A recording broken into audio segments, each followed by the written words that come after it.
আচ্ছা, আগেই বাড়ির সামনে দাঁড়াতে পারতেন, এখানে যেই বাড়ি। না, কোনোদিন আমরা দাঁড়াতে পারতাম না, এখানে পুলিশে দাঁড়াতে দিত না, এখন দিদি রাস্তাও দাঁড়াতে দিত না, এখন খুলে দিয়েছে, খুবই ভালো হয়েছে। বস তো বসের মতো থাকা দরকার ছিল। উনি যদি প্রকৃত পশ্চিমবঙ্গের বস, যদি উনি বস, তাহলে বসের মতো গেলেন না কেন?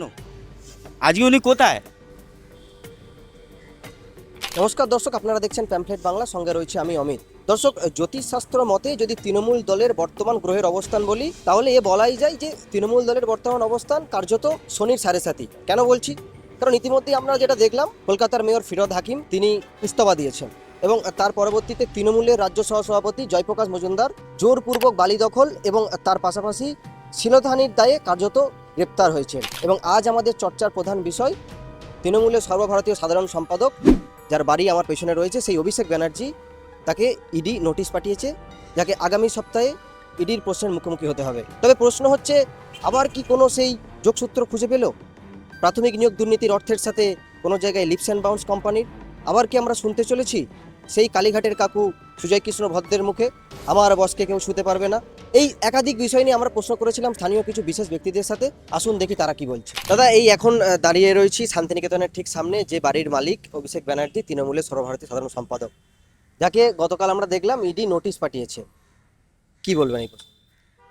আমার তো মনে হয় ইডির নোটিশ পাঠাতে অনেক দেরি হয়ে গেছে, অনেক দিন আগেই পাঠাবার দরকার ছিল। আর ওনার তো বাড়িতে থাকার কথা নয়, ওনার তো শ্রীঘরে থাকার কথা। উনি বাড়িতে থাকছেন কি করে? গরু পাচার থেকে শুরু করে, কয়লা কাণ্ড থেকে শুরু করে, এই যে এতগুলো সম্পত্তি উনি তৈরি করেছে, তার উৎসটা কি? আমরা সবাই জানি যে একটা এমপি বা একটা এমএলএ মাসের আয় কত, তো ওনার উৎসটা কি? উনি কিভাবে এত টাকা করে ফেললেন, আজকে এত বড় সম্পত্তি করে ফেললেন? এক সময় এই রাস্তা দিয়ে মানুষে হাঁটতে পারতো না, সাধারণ মানুষের জন্য এই রাস্তাটা ছিল না, শুধু ওনার জন্য ছিল। তো যেটা ইডি করেছে, আমার মনে হয় অনেক লেট করেছে। আমার মনে হয় ইডির অনেক দ্রুত এই পুরো বিষয়টা নিয়ে, আমার মনে হয় তাড়াতাড়ি ওদেরকে আরও বেশি দ্রুতভাবে ইনভেস্টিগেশন করা দরকার, আর এনাকে খুব তাড়াতাড়ি শ্রীঘরে পাঠাবার দরকার। দাদা, এর আগে আমরা শুনেছিলাম যে একাধিকবার তিনি ইডি দপ্তরে গেছেন এবং প্রশ্নের মুখোমুখিও হয়েছেন, এবং কোনো ফলাফল আসেনি বলে বামেরা সহ একাধিক দলেরা যারা ছিলেন, তারা বলতেন যে বিজেপি তৃণমূলে কোথাও সেটিং রয়েছে। আবারও নোটিশ এসেছে, আবার কি ধরনের তথ্য আমাদের সামনে আসতে পারে? দেখুন, সেটা তো ইডি যতক্ষণ ইনভেস্টিগেট করবে না প্রপারলি, সেটা বলা খুবই মুশকিল কি যে আগামী দিনে আমরা কি দেখতে পাচ্ছি। কিন্তু এতটা বলতে পারি, কেঁচো যখন খুঁড়ে সাপ তো বেরোবেই। কেন কি আপনি দেখতে পাচ্ছেন যে পশ্চিমবঙ্গে প্রত্যেকটি তৃণমূলের পঞ্চায়েত স্তরের নেতার মাঠ থেকে ঘাট থেকে কোটি কোটি টাকা বেরোচ্ছে। তাহলে ওনাকে যদি ঠিকমতো নিয়ে গিয়ে ভেতরে গ্রিল করা হয়, আমার মনে হয় উনি যা খবর দিতে পারেন তাতে পুরো পশ্চিমবঙ্গে দেনাটাই নেমে যাবে। একটা ভয়ঙ্কর তথ্য সামনে আসছে যে প্রাথমিক নিয়োগ দুর্নীতির যে অর্থ, তার সাথে কোথাও একটা যোগসূত্র রয়েছে সেই লিপস অ্যান্ড বাউন্স কোম্পানি, সেই সুজয় কৃষ্ণ ভদ্রের কথা, সেই আমার বসকে কেউ ছুতে পারবে না। এবার কি বলবে, বসকে কি ছুতে পারবে? বস কোথায়? বস ওনার তো কাছের পুষ্পা, সে তো গায়েবই হয়ে গেল, আমরা দেখতে পেলাম। ভোটে কন্টেস্ট না করেই নিজের হার মেনে নিল। কোথায় বস? উনি কোথায় গেলেন প্রচার করতে? বস তো বসের মতো থাকা দরকার ছিল। উনি যদি প্রকৃত পশ্চিমবঙ্গের বস, যদি উনি বস, তাহলে বসের মতো গেলেন না কেন? আজকে উনি কোথায়? ওনার দল তো ভেঙে ছিন্ন ভিন্ন, উনি কোথায়? ওনার কোনো কথা উত্তর পাচ্ছি না কেন? আমরা আমরা শুনতে চাই বসের কথা। কোথায় বস? কেন কোনো ওনার কোনো কমেন্ট পাচ্ছি না কেন আমরা? এই যে 24 ঘন্টা হয়ে গেল, আজ তো মনে হচ্ছে যে উনি যেরকমভাবে হাইজ্যাক করে নিয়েছিলেন কংগ্রেস পার্টিকে, আজকে ওনার পার্টিটাই হাইজ্যাক হয়ে গেল। আজকে উনি ওনার পার্টি থেকেই আউট হয়ে গেছে। তো আমার মনে হয় সব থেকে প্রথম ব্যাপার অভিষেক ব্যানার্জিকে জিজ্ঞেস করা দরকার যে উনি কোথাকার বস। তৃণমূলের তো আর বস নন। কেন কি আমার তো মনে হয় না তৃণমূল বলে আর কিছু আছে, এক্সিস্ট করে। কিন্তু প্রশ্ন হচ্ছে দাদা, 28 বছর পুরনো একটা দল, নির্বাচনী ফল প্রকাশের মাত্র এখন 28 দিন জাস্ট অতিবাহিত হয়েছে, তার পরবর্তীতে দল কার্যত ভেঙে চুরমার, একদম খান খান হয়ে গেছে বলা যেতে পারে। এ কোন জাদু বলে হলো বলুন তো এই খান খান? এই জাদুটা হচ্ছে অভিষেক ব্যানার্জির ম্যাজিক, হাইপো ম্যাজিক। কেন বলুন? যখন তৃণমূল পার্টি স্থাপনা, তৃণমূল পার্টি যে লড়াইটা করে আগে এসছিল, সাধারণ মানুষ যে তৃণমূল পার্টির উপরে আস্থাটা দেখিয়েছিল, আপনি যদি একটু তৃণমূল পার্টির পুরনো লোকেদের সঙ্গে কথা বলেন, যারা 2011 সাল যখন তৃণমূল ক্ষমতায় আসে তার আগে থেকে তৃণমূল করছে, আপনারা খেয়াল করবেন 2011 সালের পরে যারা ভালো ব্যক্তি ছিল তারা ম্যাক্সিমাম 2011 থেকে 15-র মধ্যেই তৃণমূল ছেড়ে চলে যায়। তৃণমূল পার্টিটা হাইজ্যাক হয়ে যায় চোর চিটিংবাজিদের দিয়ে। আর 2015 থেকে শুরু করে 2026 অব্দি এই তৃণমূল পার্টিটাকে চালিয়েছেই পুরো চোর চিটিংবাজেরা। তো তো যখন যে পার্টিটাকে চোর চিটিংবাজদের মতো লোক চায়, যাদের মনে কোনো আদর্শ নেই, দেশের প্রতি কোনো ভাবনা নেই, মানুষের প্রতি কোনো ভাবনা নেই, তাদের থেকে আপনি কি আশা করতে পারেন? কিছু আশা করতে পারেন? তারা তো চোর, তাদের তো কাজ হলো চুরি। আজকে দেখতে পাচ্ছি এখান থেকে করতে পারছি না, অন্য জায়গা থেকে চেষ্টা করে। তাছাড়া তাদের কাছে কোনো উপায় নেই, কেন কি তারা তো সাধারণ মানুষের জন্য কোনো দিন কাজ করেনি, তারা তো নিজের পকেট ভরাবার জন্য কাজ করেছে। নাহলে আপনি ভাবুন না, একটা কাউন্সিলরের বাড়ি থেকে কোটি কোটি টাকা বেরোচ্ছে, কালকে সুরেন্দ্রনাথ কলেজের ভেতর থেকে কন্ডম বেরোচ্ছে, গর্ভনিরোধক গুলি বেরোচ্ছে, তাহলে ভেবে নিন কলেজের কি অবস্থা। যেটা শিক্ষার স্থান, আমাদের দল ক্ষমতায় আসার পরে প্রত্যেকটি যতগুলো শিক্ষালয় ছিল, যতগুলো কলেজ ইনস্টিটিউশন ছিল, স্পষ্টভাবে বলে দেওয়া হয়েছে কলেজের ভেতরে কোনো রাজনৈতিক দলের কোনো প্রতিক্রিয়া থাকবে না, কোনো ইনভলভমেন্ট থাকবে না। কলেজ শুধু পড়ালেখা শিক্ষার স্থান, সেখানে কোনো রাজনৈতিক দল হবে না। আর ওখানে ওরা কলেজে কি চালিয়েছে? শিক্ষা দুর্নীতি। আজকে পশ্চিমবঙ্গের এটা দুর্ভাগ্য যে শিক্ষকদেরকে আমাদের মা বাবারা, আপনার মা বাবারা সবাইরা শিখিয়েছে পায়ে হাত দিয়ে প্রণাম করে সম্মান দিতে, সেই সুখে বুকে লাঠি মারা হয়েছে, পেটে লাঠি মারা হয়েছে। তার থেকে বড় অপমানজনক কি আছে? এরা কি কালচার দেবে পশ্চিমবঙ্গের মানুষকে, আর এরা কি পশ্চিমবঙ্গের মানুষকে শেখাবে? আপনি বলুন তো, কি শিক্ষা দেবে? কিছু শিক্ষা দিতে পারবে? যারা এই শিক্ষা দিয়েছে কে শিক্ষককে ধরে মারো, তারা আর কি শিক্ষা দেবে? যাদের আমলে এরকম ছিল যে অপোজিশনের লোক কথা বলতে পারতো না, আপনি একটা ভুলকে ভুল বলতে পারবেন না, তাহলেই আপনার উপরে অ্যাটাক শুরু হয়ে যাবে। তারা এখন ন্যায়নীতির কথা কিভাবে মুখে বলে? তাদের মুখে কি মানায়? এই ন্যায়নীতির কথা বলতে গেলে আমি একটা কথা কোট করব, তা ইতিমধ্যেই সমাজ মাধ্যমে চর্চিত। তা হলো, আমরা 26শে নির্বাচনের আগে তৃণমূলের কনিষ্ঠ থেকে বরিষ্ঠ একাধিক নেতার মুখে শুনেছি যুবরাজ মানেই অভিষেক বন্দ্যোপাধ্যায়, তার সুখ্যাতি। কিন্তু যে মুহূর্তে দলটার পতন ঘটেছে, সেই মুহূর্তে আমরা প্রাক্তন শিক্ষামন্ত্রী পার্থ চ্যাটার্জি, তার মুখে শুনছি যে শুভেন্দু অধিকারী থাকলে আজ তৃণমূল দলের এই অবস্থা হতো না, যিনি এখন আমাদের বর্তমান মুখ্যমন্ত্রী। এবং তিনি আরও বলছেন অভিষেক ব্যানার্জি মানেই লালচুল কানেদুল তৃণমূল, এরকম দল হচ্ছে তৃণমূল। কেন এখন এই কথাগুলো বলতে হচ্ছে কেন তৃণমূলের প্রাক্তন দেখুন, নেতা? একটা জিনিস জেনে রাখতে হবে যে অনেকগুলো তৃণমূলের নেতা এখন নিজের পিঠ বাঁচাবার জন্য অনেকগুলো কথা বলবে, কিন্তু যেটা প্রকৃত কথা সেটা আপনাকে আমাকে সবাইকে বুঝতে হবে যে তৃণমূল পার্টি একটা এরকম পার্টি যেখানে কোনো ডেমোক্রেসি বলে কোনো জিনিস নেই। ওটা শুধু নামের একটা ডেমোক্রেটিক স্টেটের একটা পার্টি, কিন্তু সেটা পুরো অটোক্রেটিভ ওয়েতে চলতো। এবং তৃণমূলে যেই লোকেরা, এই যে আজকে শুভেন্দু অধিকারী মহাশয়ের কথা হচ্ছে, মাননীয় মুখ্যমন্ত্রী, আপনাদের ভুলে যাবেন না যে নন্দীগ্রামে যদি উনি লড়াইটা না করতেন, মমতা ব্যানার্জি মুখ্যমন্ত্রী হতে পারতেন না। ওনার জন্য কিন্তু উনি মুখ্যমন্ত্রী হয়েছেন, আর সেই মানুষটাকে উপযুক্ত জায়গার সম্মান দিতে পারিনি। তাকে যখন তৃণমূলের যুব পরিষদ মানে যুব যে মোর্চা, সেই মোর্চার জন্য উনি সভাপতি ছিলেন, শুধু নিজের ভাইপোকে জায়গা করে দেওয়ার জন্য ওনাকে সরিয়ে দেওয়া হয়। বিভিন্ন সময় ওনাকে বিভিন্নভাবে অপমানিত করা হয়। আপনারা ভুলে যাবেন না যে অধিকারী পরিবারের একটা অনেক বড় প্রতিদান আছে সারা পশ্চিমবঙ্গের রাজনীতিতে, এটাকে কিন্তু ভুলে যাওয়া যাবে না। যেই পরিবার এত বছর ধরে মানুষের সেবা করেছে, সেই পরিবারের আপনার একজন ব্যক্তি যে রাজনীতিতে নিজে গ্রাউন্ড থেকে রাজনীতি করে উঠে এসছে, সেই কিন্তু অভিষেক ব্যানার্জির মতো 5 স্টার থেকে প্যারাশুট দিয়ে জাম্প মেরে নামিনি। সেরকম মানুষকে এরা দল থেকে বাধ্য করেছে সরে যেতে। এরকম বহু মানুষকে এরা বাধ্য করেছে। আপনি মনে রাখবেন মুকুল রায়কে, যিনি বলতে গেলে founding member of TMC party. Trinamool party কিন্তু অভিষেক ব্যানার্জি ফাউন্ডার নন, মমতা ব্যানার্জিও ফাউন্ডার নন, but founding member is who? Mukul Roy is the founding member. সেরকম একটা ব্যক্তিকেও পলিটিক্স থেকে সরে যেতে হয়েছে। যারা ভালো মানুষদের জায়গা দিতে পারিনি, তারা কি করে বলবে? আচ্ছা, যে মুহূর্তে আমরা দেখছি তৃণমূলের একের পর এক বুথ স্তরের থেকে একদম পুরো রাজ্যসভার যেসব মেম্বাররা, তারা মানে ধরা পড়ছে একের পর এক অভিযোগে। আর ঠিক সেই মুহূর্তে আমরা দেখতে পাচ্ছি কলকাতার মেয়র মমতা ব্যানার্জির আদরের ফিরহাদ হাকিম, তিনি কার্যত মেয়র পদ থেকে ইস্তফা দিয়ে দিলেন। কেন দিলেন বলুন তো? কি করবেন উনি? ইস্তফা দেবেন না তো কি করবেন? ওনার কাছের মানুষ ছিলেন দেবলীনা বিশ্বাস, কিছুদিন আগে উনি ইস্তফা দিয়ে দিলেন। নিজেদের তো দায়িত্ব ওনারা পূরণ করতে পারছেন না। আপনাকে আমি 2 দিন আগেকার ঘটনা বলছি, মমতা ব্যানার্জি প্রোটেস্ট করতে গেছেন আমাদেরই ওয়ার্ডে। যারা 100 দিনের রোজগারি কর্মী, যারা এই রাস্তা ঝাড় দেয়, যারা এই জঞ্জাল পরিষ্কার করে, তাদেরকে বলা হচ্ছে তোমরা তোমাদের বউদেরকে নিয়ে যাও, ওই প্রোটেস্টে গিয়ে দাঁড়াও। তারা কিন্তু মন দিয়ে কেউ যেতে চাইছে না। কেন কি আজকে তারা বুঝতে পেরেছে আসল স্বাধীনতা কাকে বলে। এই 15 বছর পরে পশ্চিমবঙ্গের মানুষ বুঝতে পেরেছে। আর ফিরহাদ হাকিমকে আমি এটাই বলতে চাইবো, উনি অনেক সেবা করেছেন, এত সেবা করেছেন যে দেখতে পাচ্ছেন তো কত জায়গায় বিল্ডিং ভাঙতে হচ্ছে। উনি জানেনই না, উনি কিছুই জানেন না। ইলিগাল বিল্ডিং দাঁড়িয়ে গেছে, উনি কিছুই জানেন। তো এরকম লোককে তো ওনার তো অনেক আগেই রিজাইন দিয়ে দেওয়া উচিত ছিল। কেন এত লেট করলেন? তাও তো আমাদের তো সরকার, আমরা তো বলেইছিলাম যে আপনারা কাজ করুন, আপনাদের যতক্ষণ মেয়াদ আছে আপনারা নিজেদের মেয়াদটাকে পূর্ণ করুন, কিন্তু ওনারা করছেন না কেন? কেন করতে পারছেন না? মানুষকে ফেস করতে পারছেন না। সাধারণ মানুষকে ফেস করার ওনাদের কোনো জায়গাই নেই, সেই জায়গাটাই তো নষ্ট হয়ে গেছে। আপনি শুনেছেন যখন বামফ্রন্ট এখান থেকে সরকার থেকে সরেছিল, আমার মনে হয় না বুদ্ধদেব বাবুকে কেউ দাঁড়িয়ে চোর চোর বলেছিল।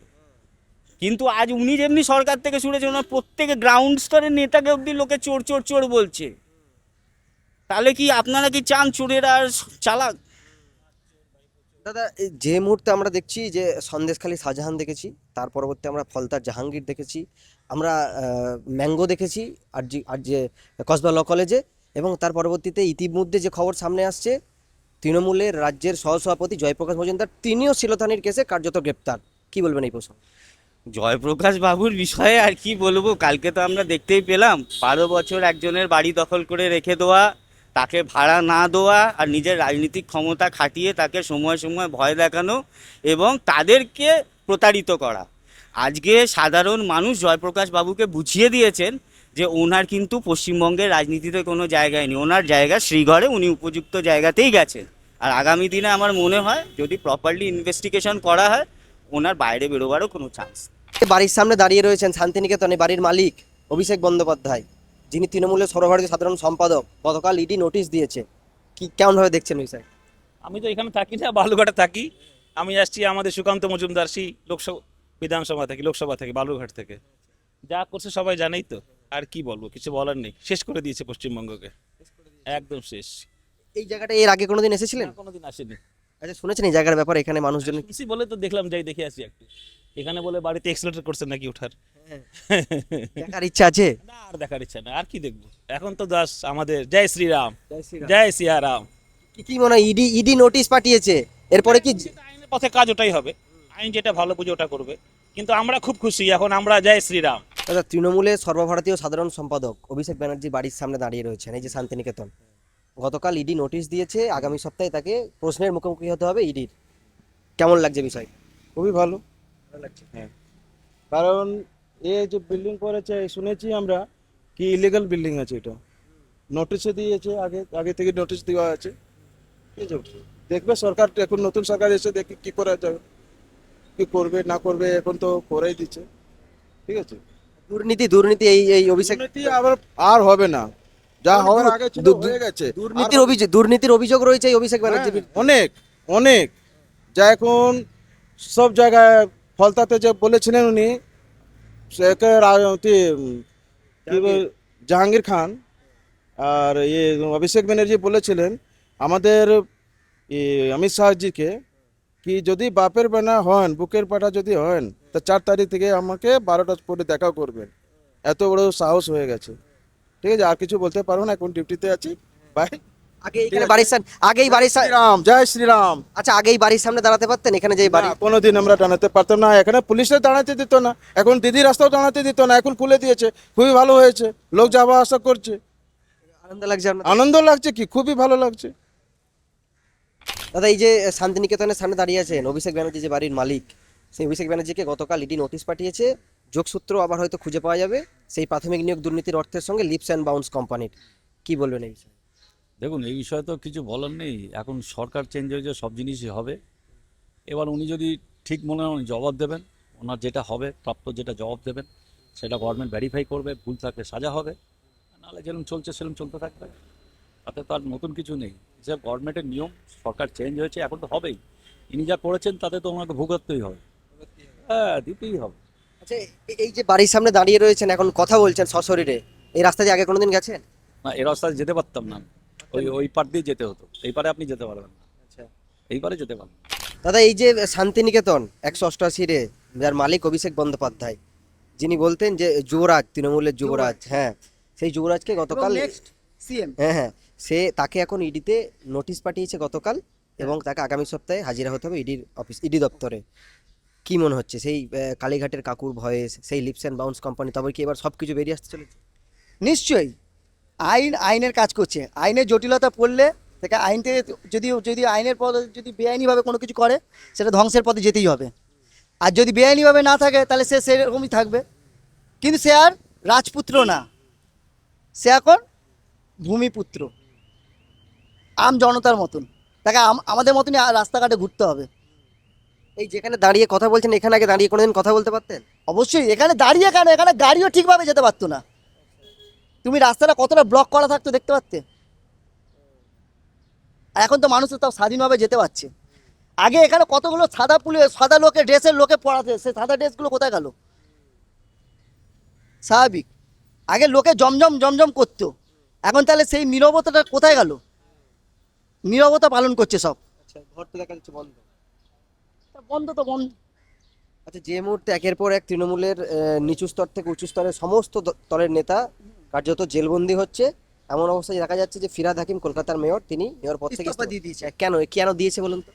জানি যে সেও আসছে, সেও তলবে আসছে, সেই জন্য আগে থেকে প্রাণ বাঁচা দিকে সে আগে থেকে ইস্তফা দিয়ে দিল। যদি আরও কিছু কেঁচো ঘুরতে কেউটে বেরিয়ে আসে, যদি তার আগে থেকে বললো যতটা পারি বেঁচে আসি, ইস্তফার দিয়ে যদি যতটা বাঁচা যায়। নয়তো তার মেয়ের নামে কতগুলো দুবাইতে হোটেল রেস্টুরেন্ট আছে, কত টাকা ইনকাম করে, এত টাকা ইনকাম তার 15 বছর আগে দেখাও। একটা মাস গেলে কত টাকা দিতে হতো ভাড়া দুবাইতে, সেগুলো কোথায়? সেইগুলো জবাব তো দিতে হবে। আজকে আমরা জনতা যে আমরা ইনকাম করলে ট্যাক্স দিতে হয়, বাইকে দিতে হয়, তা তাদেরকে দিতে হবে তো, সেগুলো কোথায় যাবে? তিনিও তো কর্পোরেশনের ট্যাক্সগুলো তো নেওয়ার সময় লোকের কাছে তো ঝাঁপিয়ে পড়ে। এবার তার ট্যাক্সটা কে নেবে? আমাদের ইডি নেবে। তাদের উপর দায়িত্ব দিয়ে দাও। কি মনে হয় এই যে পদ থেকে ইস্তফা নেওয়ার পরবর্তীতে কি রেহাই পাবে, কি মনে হয়? রেহাই একটা জায়গায় পাবে, হয় ইস্পার না উস্পার। কিছুটা এই পারে এলে একটা জায়গা আছে না, মানে নদীর এই পারে এলে ওটা উপরে চলে যেতে হবে। যদি ওখানে যদি যেতে চায় তাহলে চিরতরে শান্তি পাবে, আর যদি না পেতে পারে তাহলে পুরোপুরি জবানবন্দি দিয়ে দিক না, তাহলে হয়ে যাবে, রাজসাক্ষী হয়ে যাক। আচ্ছা, 28 বছরের একটা দল, এই খবর পেয়েছেন তৃণমূল দল যে ভেঙে গেছে? 28 বছরের একটা দল, মাত্র 28 দিন হয়নি হয়ে গেছে এই যে নির্বাচনী ফল প্রকাশের পরবর্তীতে দেখা যাচ্ছে ভেঙে চুরমার। 79 থেকে এখন 60 জন বিধায়ক একদিকে, বাকি একদিকে। কি বলবেন এই প্রসঙ্গে? এটা দেখো, ওরা ওদের মতন চলছে, ঠিক আছে, ওদের মতন খেলতে দাও। বিজেপি সরকার বিজেপির মতন খেলছে, নয়তো আজকে তো বিজেপি সরকার কী করে এলো? তার নিজের মতন যদি না খেলতো, অন্যের বুদ্ধিতে যদি খেলতো, তাই তাদের মতন খেলতে দাও আগে, ওরা ওদের মতন খেলুক। একটা বিরোধী দল তো হতে হবে, নাহলে কার সাথে খেলবে? খালি মাঠে নিজের বল নিয়ে নিয়ে যাবে, আচ্ছা, সেটাই হচ্ছে ব্যাপার। আপনারা শুনলেন স্থানীয়দের কথা, তাদের দাবি একটাই, এই তদন্ত এবার কেন্দ্রবিন্দুতে পৌঁছবে এবং তার শেষ টানা হবে। আমরাও সঙ্গে থাকছি, এই তদন্ত ঠিক কোন দিকে গড়ায় তা আগামী সপ্তাহে আপনাদের সামনে তুলে ধরবো। ততক্ষণ পর্যন্ত সঙ্গে থাকুন দ্য প্যামফ্লেট বাংলার।